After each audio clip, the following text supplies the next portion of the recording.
어찌하여 내 속에서 불안해하는가? 너는 하나님께 소망을 두라. 그가 나타나 도우심으로 말미암아 내가 여전히 찬송하리로다. 아멘. 11절. 내 영혼아 내가 어찌하여 낙심하며 어찌하여 내 속에서 불안해하는가? 너는 하나님께 소망을 두라. 나는 그가 나타나 도우심으로 말미암아 내 하나님을 여전히 찬송하리로다. 아멘. 43장 5절에도 똑같습니다. 내 영혼아 내가 어찌하여 낙심하며 어찌하여 내 속에서 불안해하는가? 너는 하나님께 소망을 두라. 그가 나타나 도우심으로 말미암아 내 하나님을 여전히 찬송하리로다. 아멘. 요한복음 21장 3절은 제가 읽겠습니다. 시몬 베드로가 나는 물고기 잡으러 가노라 하니 그들이 우리도 함께 가겠다 하고 나가서 배에 올랐으나 그날 밤에 아무것도 잡지 못하였더니. 아멘. 기도하겠습니다. 좋으신 아버지 하나님, 오늘 또 예배에 참여한 저희들을 축복하시고 모든 것들 다 내려놓게 하시고 다 잊어버리게 하시고 특별히 낙심과 불안과 좌절 이 모든 것들을 떨쳐버리게 하시고 하나님 말씀으로 세임 얻는 저희들 되게 하여 주옵소서. 예수님의 이름으로 기도합니다. 아멘. 할렐루야. 날마다 성도가 넘쳐나도 모자라는데 날마다 줄어들고 언제까지 줄어들지 심히 걱정과 염려가 조금 됩니다. 얼마 전에 어느 사무실에 갔더니 사무실에 초심으로 살자라는 액자가 걸려 있는 것을 보았습니다.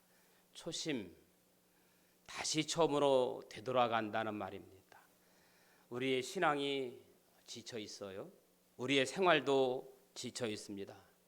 정말 지금이야말로 우리의 신앙도 우리의 마음도 초심의 마음이 필요하지 않을까 그런 생각을 해봅니다. 오늘 드려지는 이 예배가 낙심과 또 불안과 이 좌절감 모든 걸 떨쳐버리고 초심으로 돌아가는 회복의 예배가 되기를 소망합니다. 오늘 또 참 좋은 날 성스러운 주일 아침에 특별히 우중에도 불구하고 모든 걸 다 떨쳐버리고 주님 앞에 나와 예배 드리는 여러분들을 주님의 이름으로 축복하고 주님의 이름으로 환영합니다. 할렐루야. 요즘은 나라도 어수선하고 국민들의 정서도 침체되어 있고 심지어는 교회마저도 여러 가지로 침체되어 있습니다.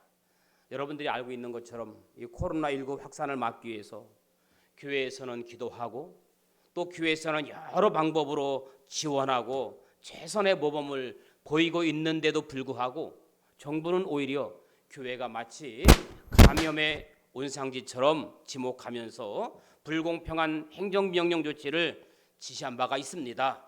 기독교 시민단체에서는 코로나 방역 실패 책임을 한국교회만 뒤집어 씌운다고 반박을 하며 여기저기서 종교 탄압이라고 목소리가 높여지고 있습니다. 어찌됐든 금세 지나갈 줄 알았던 코로나19마저도 장기화되다 보니까 너나 할 것 없이 최악의 불편한 가운데 살아가고 있습니다. 심지어는 누군가에게 만났을 때 손 내미는 것조차 불편합니다. 원래 우리나라는 옛날부터 사람을 만나면 악수를 청하고 사람 만나면 악수하면서 그것이 인사가 되었는데 지금은 마음대로 악수하나 손을 먼저 내미는 것조차 조심스럽습니다. 손을 내밀어야 하는 건지 주먹을 내밀어야 하는 건지 또 어떤 분은 주먹을 내미는 분도 있고 악수를 청하는 분도 있고 또 그냥 멍하니 바라만 보고 있는 사람들도 있습니다. 저에게 손을 내밀며 악수를 청했는데 제가 악수를 안 하면 목사가 오래 살려고 몸 살인다고 하는 것 같기도 하고 하여튼 불편한 것이 한두 가지가 아닙니다. 지금은 누구 잘못을 탓할 때가 아닙니다. 정부와 국민들이 또 특별히 정치인들과 종교 지도자들이 서로가 나라와 민족을 위해서 소통하며 기도를 요청하며 전 세계 코로나19라는 무서운 재난 앞에서 두 손 들고 하나님께 부르짖어 기도해야 될 때인 줄로 믿습니다. 그럼에도 불구하고 우리는 거룩한 주일 예배 드릴 수 있음에 감사하고 오늘 이 시간만큼이라도 모든 염려와 근심과 걱정 불안 다 내려놓고 예배를 통해서 회복하고 예배를 통해서 감사를 누릴 수 있는 저와 여러분들 될 수 있기를 예수님의 이름으로 다시 한번 축원합니다. 어떤 분들은 이번 코로나 사태가 하나님께서 내린 징계다라고 말하는 분들이 많이 계십니다. 그러나 분명한 것은 역사를 주관하시는 하나님께서 이번 재앙을 모르실 리가 없다는 것입니다. 이번 코로나19 확산을 통해서 저는 분명한 것은 우리에게 주시려는 교훈이 분명히 있을 것이다. 그것은 특별히 먼저 신앙의 기본이 튼튼해야 한다는 겁니다. 무엇이 튼튼해야 한다? 지금이야말로 신앙의 기본이 튼튼해야 합니다. 이럴 때일수록 마음을 강하게 하고 담대해야 됩니다. 어떤 상황 속에서도 내가 이 믿음, 이 신앙 지켜리라 결사각오의 신앙이 필요할 때인지도 모릅니다. 여호수아 1장 9절에 보니까 여호수아가 이렇게 말합니다. 내가 내게 명령한 것이 아니냐. 강하고 담대하라. 두려워하지 말며 놀라지 말라. 내가 어디로 가든지 내 하나님 여호와가 너와 함께 하느니라. 할렐루야. 내가 어디를 가든지 불 속으로 가든지 물 속으로 가든지 코로나19 속에 있을지라도 하나님은 우리를 책임져 주시고 인도하시고 나와 함께 하시는 줄로 믿습니다. 요즘은 신앙의 기분이 튼튼하지 못하면 믿음 생활하기가 무척 힘들어요. 이럴 때일수록 흔들리면 안 됩니다. 낙심하면 안 됩니다. 초심으로 돌아가야 합니다. 우리의 신앙도 열심도 초심으로 돌아가야 합니다. 여러분, 사람은 살아가다 보면 늘 조심을 해야 되죠. 특별히 우리가 늘 조심해야 할 것 가운데 하나가 뭐냐? 낙심하면 안 된다는 겁니다. 사단은 오늘 또 가진 수단과 방법을 동원하여 우리를 낙심하여 넘어지게 하는 거예요. 사단은 어떻게 해서라도 주의를 지키지 못하게 하는 것이 사단의 일입니다. 요즘 사단은 신이 나 있어요. 우리가 교회 안 가면 누가 제일 좋아하겠어요? 사단이 제일 좋아합니다. 요즘은 내 주위 사람들이 나를 교회 가지 못하게 만들고 있어요. 사단이 뿐만 아니라 사단이 할 일이 없어요. 별로. 바울은 선을 행하다 낙심할 수 있다는 사실을 너무나도 잘 알고 있습니다. 그래서 바울이 이렇게 얘기하죠. 갈라디아서 6장 9절에 선을 행하되 낙심하지 말지니 포기하지 아니하면 때가 이름에 거두리라. 할렐루야. 우리가 낙심하는 까닭은 선을 행하는데 결과가 당장 나타나지 않기 때문에 낙심을 합니다. 낙심은 소원하는 것이, 바라는 것이, 원하는 것이 속히 이루어지지 않을 때 생기는 감정입니다.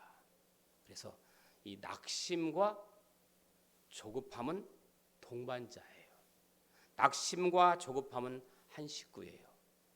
또한 낙심은 사람들의 오해와 비난을 받을 때, 고난이 생각보다 지속될 때 생기는 감정이기도 합니다. 지금 코로나로 너무 오랫동안 지속되다 보니까 낙심하게 되고 절망하게 되잖아요. 심지어는 포기하게 되잖아요. 낙심은 마음이 바닥에 떨어진 상태입니다. 아예 바닥에 떨어진 상태예요. 국어 사전에 보면 낙심이란 바라던 일이 이루어지지 아니하여 마음이 상했다, 이렇게 나와 있습니다. 마음이 상한 게 낙심이에요. 그래서 낙심의 또 하나의 친구가 누구냐? 낭망입니다. 낙심과 낭망은 친구예요. 늘 같이 다녀요. 혼자 다니는 게 아니라 낙심과 낭망이 같이 다닙니다. 그럴 때 낙심할 때 희망을 품게 하는 친구가 좋은 친구예요. 낙심과 낙심이 함께 어울릴 게 아니라 낙심할 때 희망의 친구가 좋은 친구라, 그 말입니다. 낙심 때에 조금 더 인내하도록 돕는 좋은 친구가 바로 희망입니다. 여러분, 낙심과 불안은 항상 우리 곁에 있는 마수예요. 인간의 낙심과 불안이라는 것도 이런 겁니다. 저는 그래서 낙심과 불안은 죄다라고 이렇게 제목을 한번 삼아봅니다. 낙심과 불안은 뭐다? 죄예요. 여러분, 인간의 낙심과 불안이란 이런 것들이에요. 조그만 멸치가 바닷물이 말라 헤엄치지 못할까 쩔쩔 매는 거나 똑같아요. 눈에 보이지 않는 멸치가 바닷물이 말라서 내가 헤엄치지 못하면 어떻게 할까? 이런 거나 똑같아요. 조그만 고추잠 자리가 하늘이 좁아서 날 곳이 없을까 당황을 해요. 작은 개미가 땅이 좁아 집을 지을 장소가 모자랄까 봐 안절부절하는 것, 이런 것들이 낙심과 불안입니다. 이런 것이 하나님 보시는 인간의 불안입니다. 여러분, 인간의 염려와 걱정을 잘 보면 인간의 걱정 40%는 절대로 일어나지 않는 일과 관련되어 있습니다. 절대로. 또 걱정 가운데 30%는 이미 과거에 지나가 버린 일이에요. 필요 없는 일입니다. 쓸데없는 걸 가지고 걱정한다고 합니다. 사실 염려할 것은 아무것도 없습니다. 왜? 96%는 우리가 바꿀 수 있는 것이 아니에요. 그러므로 인간의 염려는 무의미하고 불경스러운 겁니다. 그래서 인간의 낙심과 불안은 하나님을 불신하고 죄입니다. 그래서 오늘 제목을 낙심 불안은 죄입니다라고 정해 보았습니다. 사실 인간의 낙심, 염려, 걱정 등은 주어지는 것이 아니라 선택하는 거예요. 이미 주어진 것은 아닙니다. 예수님께서도 산상보훈에서 뭐라고 말씀하십니까? 염려하지 말라고 했어요. 왜 그렇게 말씀하십니까? 인간은 늘 염려하기에 염려하지 말라는 겁니다. 무엇을 먹을까, 무엇을 마실까, 무엇을 입을까 염려할 수밖에 없는 생존의 필수 내용들입니다. 인간이면 누구나 염려해야 하는 것들입니다. 오늘 성경 시편 42편 11절에 보니까 내 영혼아 내가 어찌하여 낙심하며 어찌하여 내 속에서 불안해하는가? 너는 어디에 소망을 두라? 하나님께 소망을 두라. 낙심하며 불안해하는 이유가 답이 나와요. 왜 낙심하며 불안해하느냐? 소망이 하나님께 없기 때문이라고 정답이 나와 있어요. 하나님께 소망이 없기 때문에 낙심하며 불안해하는 거예요. 하나님만이 소망입니다. 이 낙심을 죄를 지어 고개 숙인 자라고 표현합니다. 죄를 지으면 고개를 숙입니다. 죄 지은 자들은 한결같이 고개를 숙이고 얼굴을 가리고 어깨가 쳐져 있습니다. 그러나 승리자를 보세요. 칭찬받는 자를 보십시오. 고개를 숙이는 법이 없습니다. 고개를 쳐들고 있습니다. 당당합니다. 불안이 왜 죄가 됩니까? 예수님 이렇게 말씀하셨죠. 바닷물이 뛰놀고 산이 흔들려 불안합니까? 예수님께서 뭐라 했어요? 잔잔하라 한마디에 잔잔하게 되는데 왜 불안해합니까? 파도도, 거친 파도도, 성난 파도도 예수님께서 잔잔하라 말 한마디에 잔잔했는데 왜 불안해하느냐 그 말입니다. 산이 흔들립니까? 내 마음이 흔들립니까? 굳건한 반석이시니 그 위에 내가 서리라. 그 위에 내가 서리라. 할렐루야. 이렇게 찬송하면서도 흔들립니다. 낙심도 불안도 다 부질없는 죄의 생각입니다.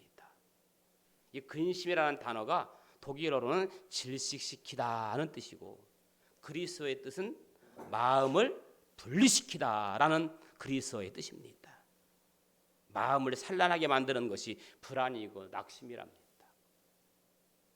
그래서 제가 언젠가 이런 말씀을 드렸는데 근심이란 하나님께서 마침표를 찍은 곳에 또다시 물음표를 찍는 게 근심이다. 제가 말씀을 드렸습니다. 하나님께서 끝났다고, 근심 끝났다고, 염려 끝났다고 마침표를 찍었는데 다시 그 마침표를 떼어버리고 물음표를 찍는 것이 근심이라고 말씀드렸습니다. 근심이란 하나님께서 마침표를 찍은 곳에 다시 물음표를 찍는 것이다. 근심은 불안을 만드는 공장이에요. 근심이란 이 습관이 한번 자리를 잡으면 아무것도 이루지 못하게 시간만 낭비해요. 여러분, 근심은요 시간 낭비입니다. 염려는 시간 낭비입니다. 사단이 우리에게 하나님의 말씀을 앗아가는 방법 중에 하나가 바로 근심이에요.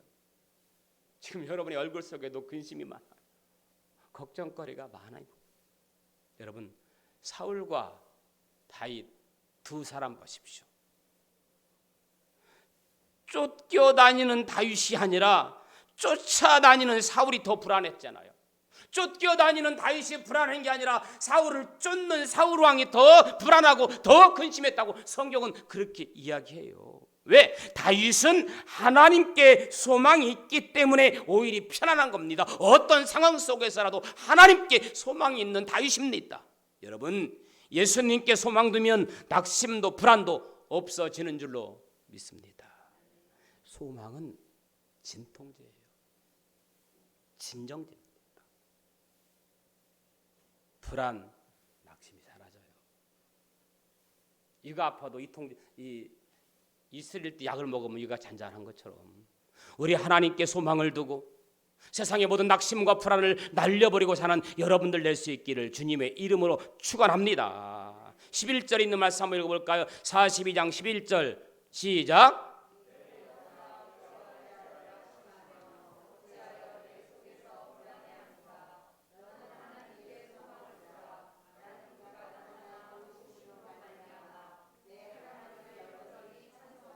아멘. 나는 그가 나타나 도우심으로 말미암아 내 하나님을 여전히 찬송하리라. 낙심하지 않기 위해서는 하나님을 의지해야 한다는 답이에요. 하나님은 도우시는 분입니다. 시편 121편 1절 2절에 보니까 내가 산을 향하여 눈을 들리라. 나의 도움이 어디서 올까? 나의 도움은 천지를 지으신 여호와에게서로다. 할렐루야. 낙심하여 고개를 숙이지 말고 고개를 드세요. 우리의 도움이 여호와께 있습니다. 낙심이 뭔가를 잘 보세요. 하나님보다 자신을 의지할 때, 하나님보다 세상을 염려할 때 낙심이 되는 거예요. 자신보다 하나님을 의지하면 낙심할 수가 없습니다. 시편 84편 12절에 만군의 여호와여 주께 의지하는 자는 뭐가 있나이다? 복이 있나이다. 요한복음 21장 제가 한 절 읽었잖아요. 이 요한복음 21장에 등장하는 베드로가 낙심의 대표적인 인물임을 알 수 있습니다. 여러분, 베드로 하면 떠오르는 이미지가 뭡니까? 예수님의 12 제자 가운데 하나요, 수지합니다. 다혈질의 성격이 급하고 혈기가 왕성하고 변덕스럽기 그지없는 베드로가 예수님을 죽자 살자 따라다녔습니다. 3년 넘도록 따라다녔습니다. 그런데 그렇게 믿었던 예수님께서 십자가에 돌아가신다는 말을 웬 말입니까? 얼마나 신랑스럽겠어요. 아니, 절망입니다. 그렇게 믿었던 예수님이 십자가에 못 박혀 돌아가신다니까 절망이죠. 제자들은 서로의 얼굴에 절망의 그림자가 짙게 드리운 것을 보았습니다. 그 상황을 베드로는 도저히 이해할 수도 받아들일 수도 그렇다고 참을 수도 없었습니다. 결국 베드로가 말합니다. 뭐라고? 나는 물고기 잡으러 가겠다. 이게 무슨 말입니까? 다시 세상으로 돌아가겠다는 말이에요. 베드로의 행동은 못난 행동 같지만 한편으로는 이해가 됩니다. 계속 그렇게 가만히 있으면 더 낙심에 빠질 수밖에 없으니까 차라리 낙심을 잊어버리려고 옛날처럼 열심히 세상 일이나 하러 가겠다는 말. 베드로는 낙심을 이기는 방법으로 뭘 선택했어요? 일을 선택했어요. 거기까지는 좋아요. 우리 주위에도 베드로처럼 낙심되거나 절망할 때, 상처를 받았을 때 다 잊어버리려고 죽어라고 일만 하는 사람이 있어요. 어찌 보면 현명한 생각인 것 같지만 절대로 그렇지 않습니다. 물론 마음이 힘들고 어려운 때에 가만히 있는 것보다 무언가 할 일을 찾아 나서는 것은 좋은 일입니다. 여러분 그럴 때 있잖아요. 막 어떤 일이 안 풀릴 때 그냥 막 죽어라 막 뭐 일하는 게 있잖아요. 그러나 우리의 영원한 목표는 세상의 일이 아니라 하나님의 일입니다. 베드로는 일이 나쁘다는 게 아니라 잘못된 길로 가고 있다는 겁니다. 분명히 고린도전서 10장 31절에 그런즉 너희가 먹든지 마시든지 무엇을 하든지 다 하나님의 영광을 위하여 하라. 베드로는 주의 일을 버리고 세상 일을 다시 열심히 하겠다고 나섭니다. 어쩌면 우리가 열심히 그렇게 믿음 생활을 해보고 정말 교회에서 봉사하고 섬기다가 세상도 이렇고 저렇고 이번 교회 그냥 나도 이제 세상 사람으로 가겠다 그런 거랑 똑같은 거예요.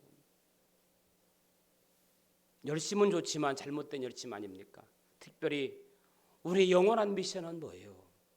믿지 않는 자들을 찾아서 주님 품으로 인도하는 겁니다. 제가 자주 부르짖는 말씀, 너희는 가서 모든 족속으로 제자를 삼아 아버지와 아들과 성령의 이름으로 세례를 주고 내가 너에게 분반 가르친 것을 지키게 하라. 볼지어다 세상 끝날까지 내가 너희와 함께 있으리라. 여러분 기도만큼 땀을 조하라는 말이죠. 기도만 하지 말고 땀 흘리라는 말이죠. 기도는 열심히 하는데 땀을 싫어하면 좋은 믿음이 아니라는 말이죠. 하나님은 무책임한 사람에게 기적을 주지 않습니다. 그러면 더 무책임하게 되기 때문입니다. 하나님이 원하시는 사람은 여러분 매일 새벽 눈을 뜨면 8시간 기도하고 나서 2시간 졸면서 일하는 무책임한 사람이 아니라 매일 2시간 기도하고 8시간 열심히 마음으로 일하는 책임적인 사람을 하나님은 응답하시는 거예요. 물론 땀이 없으면 낙심도 금방 찾아옵니다. 반면에 이마에 땀이 있으면 낙심은 맥을 못 추고 살아갑니다. 맞습니다. 베드로가 낙심을 이겨보려고 나는 물고기 잡으러 가겠다고 했지만 그 태도, 그 꿈, 희망은 사명을 잃어버린 체념에서 모습에서 묻어나오는 거예요. 내가 무슨 세상을 뒤집어 물고기 잡으러나 가자. 그게 속 편하지. 그런 의미입니다. 여러분 사람이 꿈과 희망과 사명을 잃어버리면 그 누구라도 베드로처럼 과거에 익숙한 삶을 찾지만 그처럼 불행한 일은 없어요. 베드로가 꿈과 희망을 잃어버리고 세상에 다시 돌아갔지만 여러분이 아는 것처럼 헛수고였잖아요. 헛수고였어요. 밤새도록 고기를 잡았지만 애운 것이 하나도 없다고 그랬어요. 과거를 바라보는 신앙은 이미 죽은 신앙이라 그겁니다. 더 중요한 사실은 낙심은 희망을 잃어버리게 하는 거예요. 반면에 요셉을 향하여 뭐라고 그랬어요? 요셉을 향해서 꿈꾸는 자가 오는도다. 얼마나 멋있어요. 꿈꾸는 자가 온다고 그랬어요. 오늘 여러분들이 꿈꾸는 자가 될 수 있기를 축복합니다. 어떤 상황 속에서 요셉처럼 꿈꾸는 자가 되어야 됩니다. 성경은 꿈이 없는 백성은 망한다고 했습니다. 반면에 희망을 가진 사람과 희망을 잃는 사람은 얼굴 표정부터가 달라요. 즐거운 사람과 슬픈 사람은 얼굴에서 나타납니다. 주름살의 방향이 달라요. 심지어는 말투부터 달라요. 이제 절망을 생각하지 말고 희망을 생각합시다. 하나님은 지금도 어떻게 축복을 주실까를 생각하십니다. 힘들어도 꿈과 희망과 사명을 포기하지 마십시오. 그렇게 되면 낙심에 빠지지 않고 어떤 유혹도 이겨낼 수 있고 어떤 어려움도 인내할 수 있습니다. 여러분 보세요. 낙심한 베드로가 희망을 버리니까 옆에 있는 친구들이 뭐라고 합니까? 옆에 있는 친구가 더 중요하잖아요. 베드로가 나는 물고기 잡으러 가겠다 하니까 옆에 있는 친구가 뭐라고 그랬어요? 우리 다 같이 조금만 더 기다려보자 라고 말했습니까? 그러면 갈 사람은 가고 남을 사람은 남자라고 말했습니까? 우리도 함께 가자라고 했어요. 요한복음 21장 3절에 그들이 우리도 함께 가겠다 하고 나가서 배에 올랐으나 그날 밤에 아무것도 잡지 못하였더라. 헛수고입니다. 허탕입니다. 베드로의 말을 듣고 다른 제자들도 다 따라 나섭니다. 여러분, 실망과 낙심은 전염성이 급속도로 빠릅니다. 그런데 실망과 낙심만 전염성이 빠른 게 아니라 반면에 그만큼 희망도 전염성이 빠른 거예요. 그러니까 어느 편에 서 있느냐, 희망의 편에 서 있느냐, 절망의 편에 서 있느냐, 낙심의 편에 서 있느냐는 중요합니다. 내가 희망의 편에 서 있으면, 내가 예수님 편에 서 있으면 나는 성령의 사람이 되는 거예요. 나 한 사람이 넘치는 희망을 가지면 어두운 분위기는 금방 달라져요. 촛불 하나가 온 방을 밝히듯이 나 한 사람이 희망이, 나 한 사람이 희망이, 나 한 사람의 기쁨이 나의 가족이 되고 나의 희망이 되고 나의 교회를 그리고 이웃을 더 나아가 나라를 밝히는 거예요. 여러분, 사회생활 할 때도 좋은 친구가 내 옆에 있으면 사회생활에 큰 힘이 되듯이 믿음 생활할 때도 멋진 믿음의 친구가 내 옆에 있으면 나의 믿음 생활에 큰 힘이 되는 거예요. 특별히 낙심하지 않고 내가 믿음 생활 잘 하려면 좋은 믿음의 친구를 가져야 합니다. 교회를 한 달, 두 달 넘게 안 나오면 믿음도 믿음이지만 함께 했던 교회 식구들이 보고 싶고 궁금하지도 않을까 그런 생각을 해봐요. 한 달, 두 달, 세 달 교회를 안 나오는 것도 안 나오지만 그러면 그렇게 함께 했던 믿음의 식구들이 궁금하고 보고 싶지 않을까? 정말 코로나가 무서운 건지 아니면 믿음이 없는 건지 잘 모를 때가 있어요. 그래서 좋은 믿음의 친구를 가져야 됩니다. 베드로 옆에 있는 친구들은 한결같이 좋은 믿음의 친구가 아니었습니다. 함께 덩달아 낙심하는 친구들이었습니다. 좋은 신앙 동료는 행복의 중요한 요소입니다. 결국 제자들은 우르르 고기 잡으러 몰려갔지만 소득이 없습니다. 기술과 의욕은 있었지만 예수 그리스도가 없는 밤이었기 때문입니다. 기술과 의욕과 재능과 실력과 자본만 가지고 안 된다는 말입니다. 그 안에 예수님이 함께 계셔야 합니다. 여러분, 내게 필요한 것은 예수님이에요. 예수님만 계시면 아무리 절망적인 환경에서도 넉넉히 살 수 있고 극심한 절망과 고통 가운데에서도 희망과 기쁨으로 변하게 될 줄로 믿습니다. 오늘 말씀 가운데 나는 그가 나타나 도우심으로 말미암아 내 하나님을 여전히 찬송하리로다. 하나님은 얼굴을 드러내시고 나타나셔서 도우십니다. 하나님은 숨어서 이렇게 컨트롤하는 게 아니라 얼굴을 보이시고 도와주십니다. 5절에 그가 나타나 도우심으로 말미암아. 할렐루야. 하나님의 얼굴이 보이면 우리는 안심해요. 하나님이 얼굴을 돌리면 우리는 살지 못합니다.